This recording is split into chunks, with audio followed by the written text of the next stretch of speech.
Welcome to your deep dive on menopause. Oh, I'm excited for this one. We're diving into some medical research you sent over all about how doctors diagnose menopause. Yeah, it's kind of a black box for a lot of people. Right. You hear hot flashes, no period, but this research is saying it's way more nuanced than that. It really is. Way more nuanced. Okay, so the article starts by saying menopause is clinically diagnosed after 12 months without a period. Right, that's the standard definition. Seems straightforward, but then it mentions symptoms often start years earlier. Yeah, that's where things get interesting. What's up with that? That time, often called perimenopause or menopausal transition, it's like a pre-show. A pre-show. Yeah, like the warm-up act before the main event.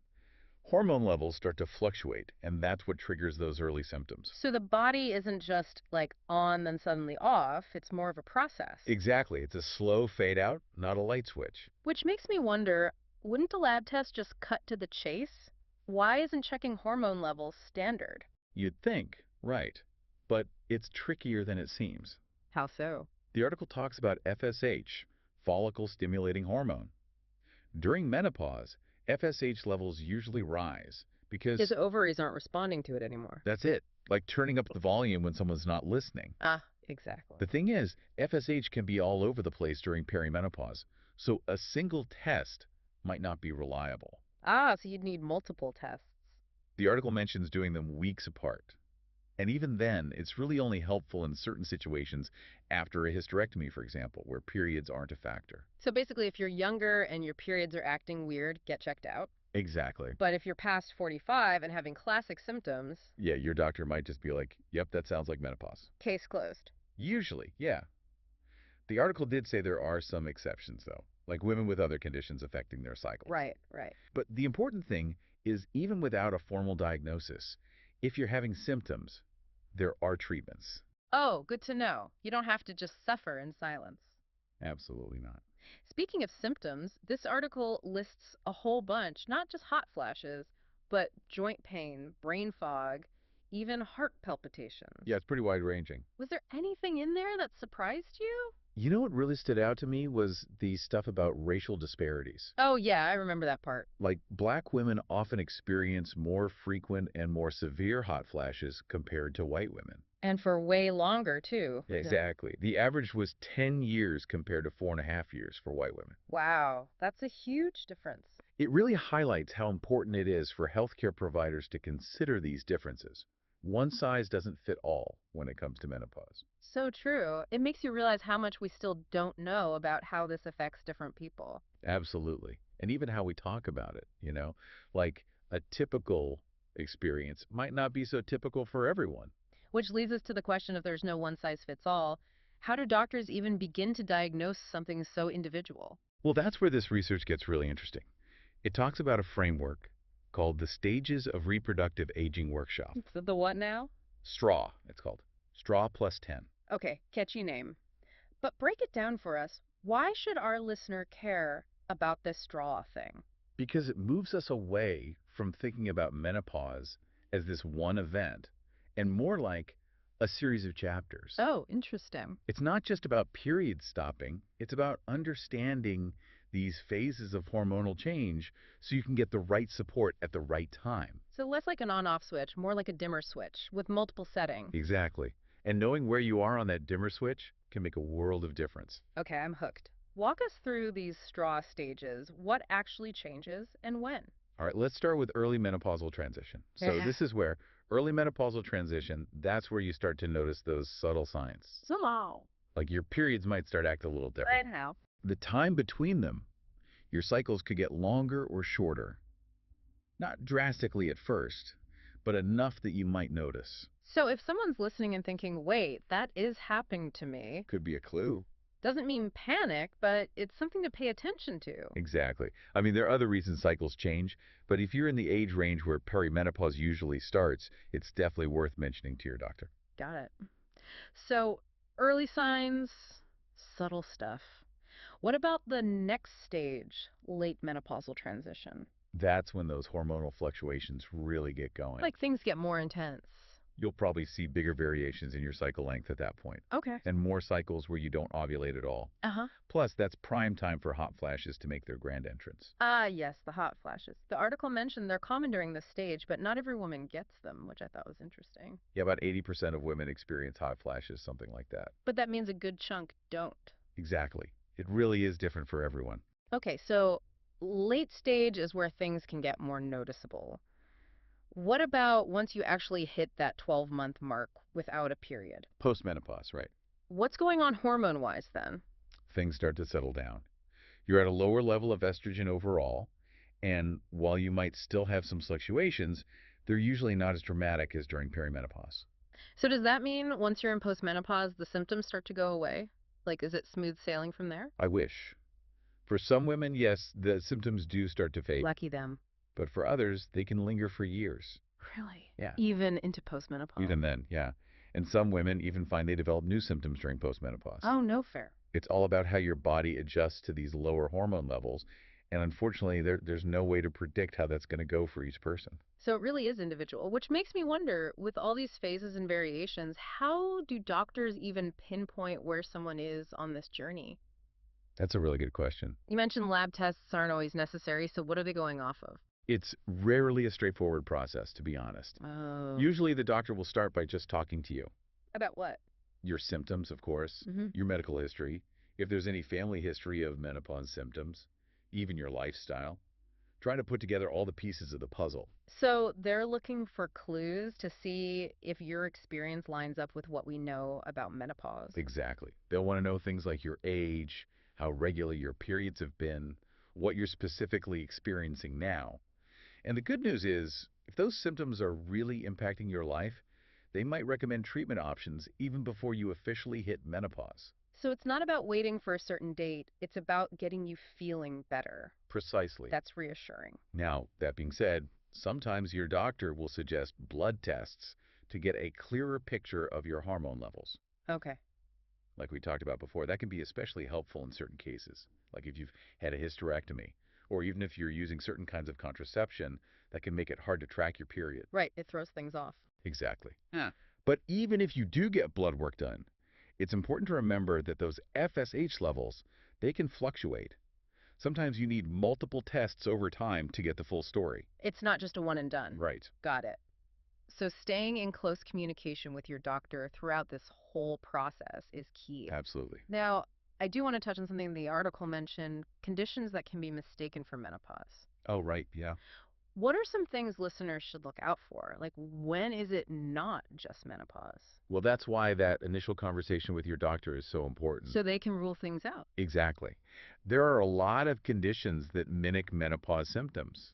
Thyroid disorders are a big one. Really? What's the connection there? The thyroid controls a lot of your hormones, right? Yeah. So when it's out of whack, you can have irregular periods, mood swings, even hot flashes. All things that can happen during menopause, too. Exactly. So it's important to rule that out.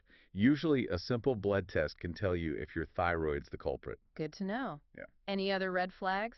Another one is premature ovarian insufficiency, POI. PUI. That's a new one. It's basically like early onset menopause. Happens when your ovaries stop working the way they should before you turn 40. Wow. And that comes with all the same symptoms, but just earlier? Often. I Yeah. imagine that's a lot to deal with. Definitely. So if someone's experiencing these things, but they're younger, it's even more important to talk to their doctor. Absolutely. Well, Early diagnosis is key. okay, so we've covered a lot of the like expected stuff about menopause, the periods, the hot flashes, the hormone roller coaster. But this article also goes into some other areas, like how menopause affects sleep, Yes, sleep is huge. which I have to say, I have definitely noticed changes in my own sleep lately, so I'm very curious to unpack this. It's super common. And yeah, those fluctuating hormones are usually the main culprit. So, how does menopause actually mess with our sleep? Is it just the hot flashes making you uncomfortable? Well, the night sweats definitely don't help, Right. but it goes deeper than that. Estrogen plays a role in regulating your body temperature. Hmm. So as those levels decline, it's like your internal thermostat goes a little haywire. So, even without the night sweats, your body's just having a harder time maintaining the right temperature for sleep. Exactly. And then, of course, if you're not sleeping well, that makes everything else worse. Oh, for sure. Mood swings, brain fog. All of it. Mm. It's like this vicious cycle. You don't sleep, you feel worse. which makes it even harder to sleep. So, what can we do about it? Any way to reclaim a good night's sleep? There are definitely things you can try. A lot of it comes down to simple lifestyle tweaks that promote better sleep. Like what? Give us the tips. One of the best things you can do is stick to a consistent sleep schedule, Even on weekends. especially on weekends. Your body likes routine, Okay, so consistency is key. definitely. And then think about your sleep environment. Is it cool, dark, quiet? Those all sound lovely right about now. Right? A fan for those night sweats, blackout curtains, even Hmm. earplugs can be helpful if you're in a noisy environment. Creating that little sanctuary. Exactly. What about diet? I feel like that's got to play a role. Oh, absolutely. Yeah. What you eat and drink, especially close to bedtime, can make a huge difference. Okay, hit me with it. What are the worst offenders? Caffeine and alcohol, no surprise there. But I like wine to wind I down. know, right? It seems like a good idea at the time, but both caffeine and alcohol can mess with your sleep cycles. Ugh, fine. What about the good stuff? What should we be eating? Focus on whole foods, lots of fruits, veggies, whole grains. Staying hydrated throughout the day is important too. Okay, so lots of good advice there. What about exercise? I know it's generally good for you, but should you avoid it close to bedtime? That's a great question. Exercise is fantastic for managing menopause symptoms, Oh, good. but yeah, timing matters. Avoid anything too strenuous right before bed. So morning workouts are good. Perfect. Give your body a few hours to wind down after exercise. Makes sense. And if you're really struggling to fall asleep, There are some relaxation techniques that can be really helpful. oh, like what? Things like deep breathing exercises, meditation, even just a warm bath before bed, anything that helps calm your mind. Those do sound nice. What if you've tried all the lifestyle stuff and you're still tossing and turning? Are there medical options for sleep problems during menopause? Absolutely. Don't suffer if nothing's working.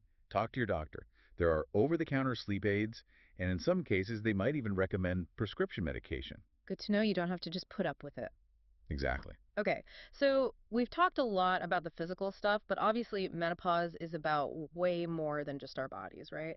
The article touched on mood swings, brain fog, that whole mental and emotional side of Oh, things, absolutely. It's a huge part of it. and it can feel like a roller coaster sometimes. Tell me about it. So, how are these physical changes connected to our mental state? What's actually happening in the brain? Well, you know how we talked about estrogen being this multitasking hormone? There's a little bit of everything. Pretty much. Well, it also affects those key neurotransmitters in your brain, things like serotonin and dopamine. Those are the ones that affect your mood, right? Exactly. Mood, sleep, even cognitive function. So when estrogen levels drop during menopause, it can throw all those neurotransmitters out of whack. And that's what leads to mood swings, brain fog, all the fun stuff. Exactly. And remember how we talked about poor sleep making everything worse? That plays a role too. A vicious cycle, like we said. It really is. So, how do we ride those waves? How do you stay afloat mentally and emotionally when it feels like everything's in flux? Honestly. I think the first step is just acknowledging that what you're feeling is real. It's not all in your head. Right. Menopause is a huge life transition, and it makes sense that it would come with a whole range of emotions. Don't be afraid to talk about it with your partner, friends, family, even a therapist. Just sharing your experience can make a big difference. Having that support system is so key. It really is. And similar to what we talked about with sleep, lifestyle changes can be incredibly helpful. Okay, give us the mood boosting tips. Exercise is a big one. Not only is it good for your physical health, but it releases endorphins, which have mood boosting effects. It's like a natural antidepressant. Exactly. And it doesn't have to be anything crazy intense, even just a brisk walk, a little dancing, some gentle yoga. Whatever gets you moving. Exactly. Mindfulness practices are also huge for stress reduction, which can definitely help with mood swings. We're talking meditation, deep breathing, Yep, all of that. Even just spending time in nature can make a difference. good old fashioned nature therapy. It works. And then, of course, there's diet. Back to diet again. I swear everything comes back to what we eat. It's true. But seriously, those neurotransmitters we talked about, they need the right nutrients to function properly. Eating a balanced diet full of those brain boosting foods can make a difference in your mood and energy levels. So it's all connected, just like we keep saying. It really is. And just like with sleep, cutting back on caffeine and alcohol can have a positive effect on mood too. Everything in moderation, right? Exactly. What about those situations where lifestyle changes just aren't cutting it? What other options are out there for women struggling with this side of menopause? Don't hesitate to reach out to your doctor. They can help you figure out if therapy, medication, or a combination of both might be helpful. There's no shame in getting a little extra support. It's about building your team, right? Exactly. Having people in your corner who can help you navigate the tough stuff. Speaking of tough stuff, I did want to get into the article's point about relationships. Oh, yeah, that's a big one. It's easy to focus on just the physical stuff, but menopause affects so much more than just our bodies. It really does. It can impact your relationships with your partner, your kids, your friends, even your colleagues at work. Because it's not like you just stop being you when you hit menopause, but those changes, both physical and emotional, they affect how you interact with the world around you. Exactly. And unfortunately, it can lead to misunderstandings if those changes aren't talked about openly. Communication is key, It's everything. But I get it, it's not always easy to find the right word. especially when you're dealing with your own emotional roller coaster. Totally. And how do you explain a hot flash to someone who's never experienced one? Right. It's like trying to describe a color to someone who's blind. Exactly. So, how do couples navigate this?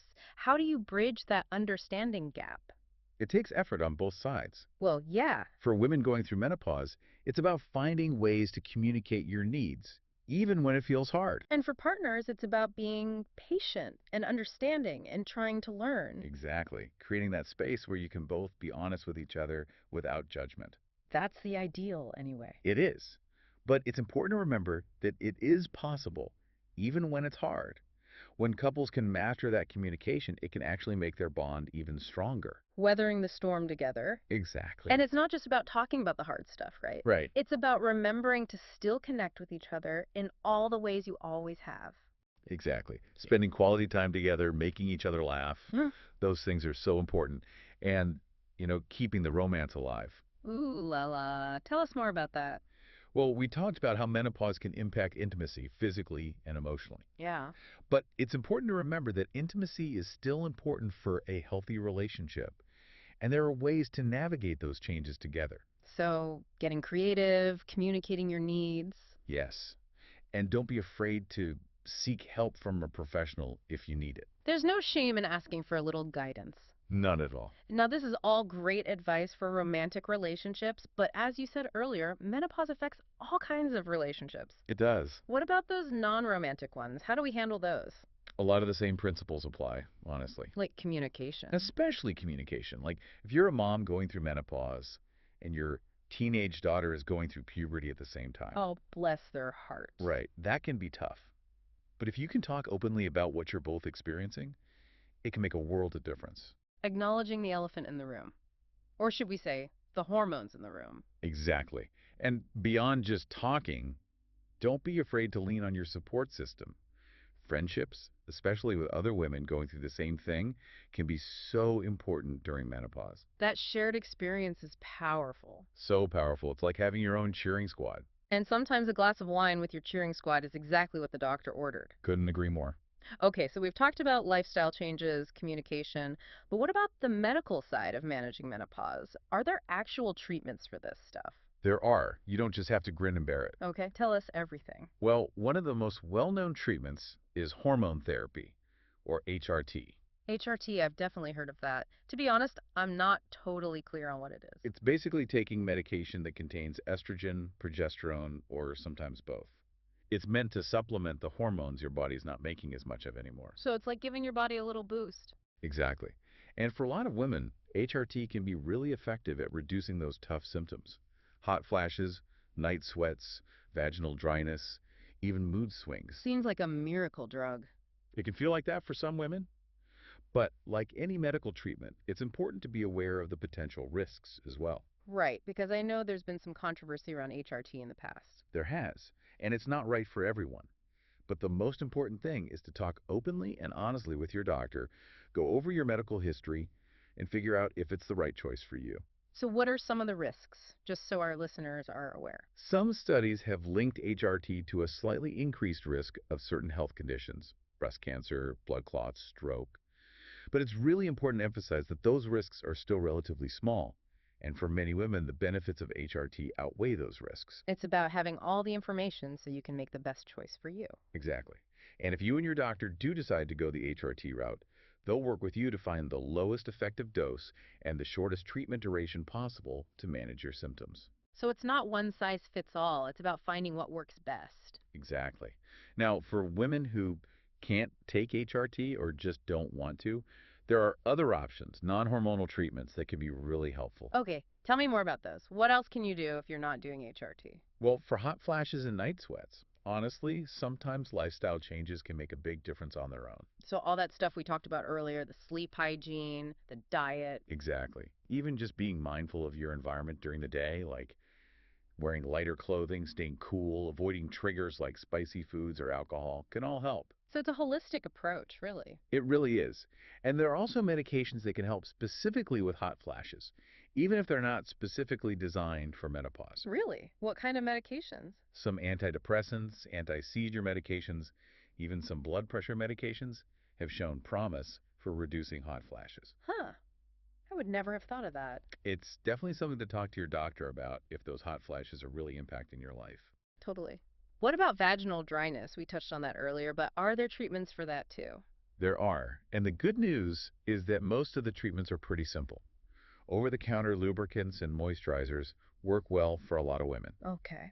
And if those aren't doing the trick, your doctor might suggest something like a vaginal estrogen cream. They have estrogen cream. Yep, it delivers estrogen directly to the source. That makes sense. There are also rings and tablets that do the same thing. So there are options. Definitely. What about the emotional side of things? We were talking about mood swings earlier. Any treatments for those? Honestly, a lot of the lifestyle stuff we talked about, exercise, stress reduction techniques, good sleep, can make a big difference. Right, right. And if you're still struggling, therapy and for show poor medication can also be really helpful. It all depends on your individual needs. It's great that there are so many options. Now, I'm curious about alternative therapies, acupuncture, herbal supplements, that kind of thing. Have you found those helpful for menopause symptoms? That's a great question. There's definitely a lot of interest in alternative therapies these days, but the research on their effectiveness for menopause is still a bit mixed. Some people swear by them, while others haven't had as much luck. So, what's the verdict? Should people try them or not? I think it's important to go into it with realistic expectations. Talk to your doctor, do your research, and remember that just because something is natural doesn't automatically mean it's safe or effective for everyone. Good point. Are there any alternative therapies that you would recommend specifically? I'd be hesitant to make any blanket recommendations because it really does depend on the individual. Fair enough. But I'm curious, what are some of the things that you're seeing people try? Acupuncture is one that comes up a lot. It's been used for centuries in traditional Chinese medicine, and there's some evidence that it might help with hot flashes. Okay. Black cohosh is another one that's often touted as a natural remedy for menopause symptoms, but the research on that is mixed too. So, again, talk to your doctor, do your research. Exactly. It's your body, so you want to make sure you're making informed decisions about what you put into it. Couldn't agree more. Okay, so we've covered a ton of ground here, from lifestyle tweaks to medication to alternative therapies. It sounds like there are a lot of different approaches to managing menopause symptoms. There really are. And the best approach is often a combination of different things. It's not like one magic bullet fixes everything. It's about finding what works for you. Exactly. And that might change over time too, so staying flexible is important. Totally. There's one other aspect of menopause care that we haven't touched on yet, and it's something that I think is so important for women to be aware of. Oh, what's that? Pelvic floor health. Okay. I'll be honest, I'm not totally sure what that even means. I don't blame you. It's not something we talk about Yeah. enough. But basically, your pelvic floor is this group of muscles that supports your bladder, your uterus, and your rectum. Think of it like a hammock that keeps everything in place. Okay, that makes sense. What does this have to do with menopause, though? Well, remember how we were talking about estrogen doing a million different things in the body? Yeah. Well, it also plays a role in keeping those pelvic floor muscles strong. So as estrogen levels decline during menopause, those muscles can weaken. Oh no. What happens then? It can lead to a bunch of different problems, the most common being urinary incontinence. Oh, you mean like leaping a little when you sneeze or laugh too hard? Exactly. Ugh, not fun. Not at all. And while it might seem like just a minor inconvenience, it can really impact a woman's quality of life. So, how do you prevent that from happening? Can you strengthen those muscles? You absolutely can. Kegel exercises are the gold standard for pelvic floor health. I've heard of Kegels. Are those the ones where you squeeze? You got it. You squeeze and hold the muscles you would use to stop peeing midstream. Okay, that makes sense. I've always wondered if I was doing those right. It's worth checking in with your doctor or a pelvic floor therapist to make sure you're using the right technique. Okay, good to know. They can also give you a personalized exercise program to really strengthen those muscles. So it's like a workout for your pelvic floor. Exactly. And just like with any workout, consistency is key. Aim to do your Kegels a few times a day. Got it. I'll add it to my to-do list. Besides Kegels, any other lifestyle changes that can help with pelvic floor health? Maintaining a healthy weight is huge, since extra weight puts more stress on those muscles. Makes sense. And avoiding smoking is always a good idea. For about a million reasons. Right. But smoking specifically weakens the pelvic floor muscles, which increases your risk of incontinence. Yet another reason to quit. Right. And the most important thing is, if you are having any issues, whether it's incontinence, pain, pressure, anything like that, don't hesitate to talk to your doctor. There are effective treatments out there so you don't have to suffer in silence. I love that message. You don't have to suffer. Okay, I want to circle back to something we touched on earlier. The fact that black women tend to have a tougher time with hot flashes than white women. Why is that? It's a great question, and honestly, we don't have a definitive answer yet. Oh, It's something researchers are still trying to figure out. interesting. So, what are some of the theories? Well, there are a few different possibilities. Some experts believe that genetics might play a role, while others point to things like lifestyle factors, socioeconomic factors, and even differences in access to healthcare, It's probably a complex mix of things then. most likely. Yeah.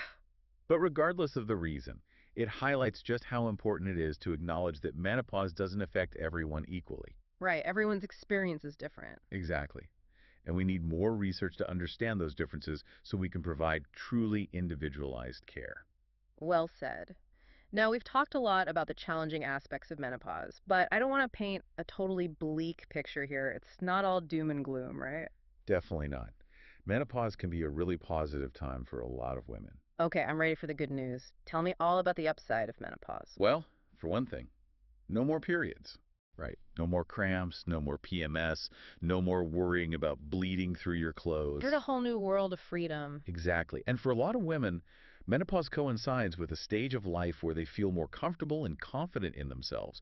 They've raised their families, they've built their careers, and now they have more time and energy to focus on their own needs and passions. It's like a whole new chapter. Exactly. And it can be a really exciting and fulfilling chapter. I love that reframing. Menopause is a time of liberation and self discovery. So, to wrap up, are there any final thoughts you want to leave our listeners with? Hmm. I guess if I could leave people with just one message, it would be that knowledge is power. I like that. The more you understand about what's happening in your body during menopause, the better equipped you'll be to advocate for your own health and well-being. So talk to your doctor, do your research, and don't be afraid to ask questions. That's great advice. Knowledge is definitely power. And you know what else is powerful? Sharing our stories. Oh, absolutely. Menopause can feel really isolating, so anything we can do to break down the stigma and let women know they're not alone in this. It's so important. So, listeners, we want to hear from you. What's been your experience with menopause? What's been the biggest challenge? What's been the biggest surprise? Share your stories with us on social media. We'd love to hear from you. It's true, we live in a culture obsessed with youth. It's refreshing to hear about those alternative perspectives where aging, and by extension menopause, is seen as a positive transition. It really is a different way of looking at it. Mm. Those cultural narratives, they have a huge impact on how we experience things. Yeah. And those negative messages we're talking about, they can make it hard for women to feel good about themselves as they go through menopause. So because if you're constantly being told that aging is bad, it's easy to internalize that, right? And then menopause becomes this negative thing about you instead of just this normal biological process.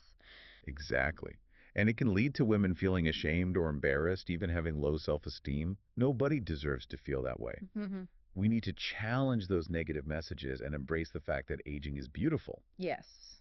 Aging is normal, and it's okay to get older. We need to celebrate the wisdom and experience that come with age. 100%.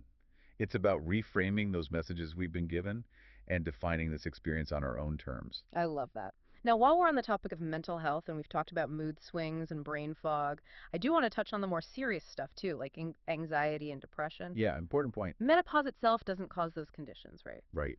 But these hormonal changes, on top of everything else women are dealing with in midlife, It can definitely take a toll. So if someone has a history of depression or anxiety, menopause could make those issues worse. It's definitely something to watch out for. If you have a history of mental health challenges, it's really important to pay attention to your mental well-being during menopause, and don't hesitate to reach out for help if you're struggling. And what about women who haven't had mental health issues before? Is it possible for menopause to trigger something new? It's less common, but it is possible. Like we've been saying, hormones play a huge role in our mood and our ability to cope with stress. So if you're going through major hormonal shifts and those other transitions that tend to happen in midlife, it's understandable that your mental health might be affected. So, bottom line, listen to your body, listen to your mind, and advocate for your own well being. Don't be afraid to ask for help if you need it. Exactly. You are your own best advocate. Okay, so we've talked a lot about the individual experience of menopause, but I want to zoom out a bit and talk about the bigger picture. hmm What role does society play in supporting women through this transition? Oh, that's huge. We talked about those cultural norms, but beyond that, there's so much more we can do to create a more supportive environment for women going through menopause. So, paint me a picture. What does that world look like? What needs to change? Well, first and foremost, we have got to get rid of the stigma. Menopause is a natural part of life, and it's time we start treating it that way. No more whispering about it like it's some dirty secret. Exactly. We need to normalize those conversations in our families, in our workplaces, in the media, hmm everywhere. It's about changing the narrative. 100%. And along with changing the way we talk about menopause, women need access to good information, accurate, evidence based information about what menopause is, what the symptoms are, what treatment options are available. Because knowledge is power. Right. Absolutely. When women understand what's happening in their bodies, they can make informed decisions about their health. And advocate for themselves more effectively. Yes. And just as important as education is access to quality health care That means affordable healthcare, accessible healthcare, for everyone. and healthcare providers who are knowledgeable about menopause and sensitive to the needs of women going through it. It makes a huge difference when you feel like your doctor really gets it. Totally. Okay, now I'm curious about the workplace. We spend so much of our lives at work. So, how can we make workplaces more supportive for women experiencing menopause? That is such a great question. Because I imagine some of those menopause symptoms could make it really hard to concentrate at work or to feel your best. Absolutely. And feeling like you have to hide it or power through it, that just adds to the stress and makes everything worse. So, how do we fix that? How do we create menopause friendly workplaces? It starts with education. Employers need to educate their employees about menopause, what it is, how it affects people, and what they can do to support their colleagues who are going through it. So, creating a culture of understanding, basically. Exactly. And then beyond just understanding, it's about providing practical support. Things like having fans available for hot flashes, allowing for more frequent breaks, offering flexible work schedules. Little things that can make a big difference. Exactly. And it's not just the right thing to do, it's smart business. When employees feel supported, they're more productive, they're more engaged, and they're more likely to stick around. It's a win win. Okay, so workplaces can do their part, but what about those personal support systems? What can partners, family, friends do to support the women in their lives who are going through menopause? Again, education is huge. When your loved ones understand what you're going through, they're better equipped to provide the right kind of support. And sometimes just knowing that someone gets it makes all the difference. Totally. But beyond just understanding, it's about those everyday acts of kindness and support, offering to help out around the house, cooking dinner, listening without judgment. Those little things can mean so much. And for partners, it's also about keeping that spark alive, right? Absolutely. We talked about intimacy earlier, and it might look a little different during menopause, but it's still important. Maybe even more important. Maybe so. It's about finding ways to connect, both physically and emotionally. Communication is key, right? Always. Talk to each other, be honest about what you're feeling, and don't be afraid to get a little creative. There you go. Okay, before we wrap things up, is there anything else you want to leave our listeners with? Any final words of wisdom about menopause? After all of this, I think the biggest takeaway is that menopause is not the end. It's not? It's a beginning, it's a new chapter, Yeah. it's a time of transition, of course, but it's also a time of incredible growth and transformation. I love that. Menopause as a new beginning. Exactly. And it can be an amazing, empowering time in a woman's life. This has been so insightful. Thank you so much for sharing your expertise with us. It's been my pleasure. And to all of our amazing listeners, we hope this deep dive has given you a better understanding of menopause and that you feel empowered to advocate for your own health and well being. If you have questions, comments, or stories you want to share, please reach out to us on social media. We'd love to hear from you. Until next time, happy diving.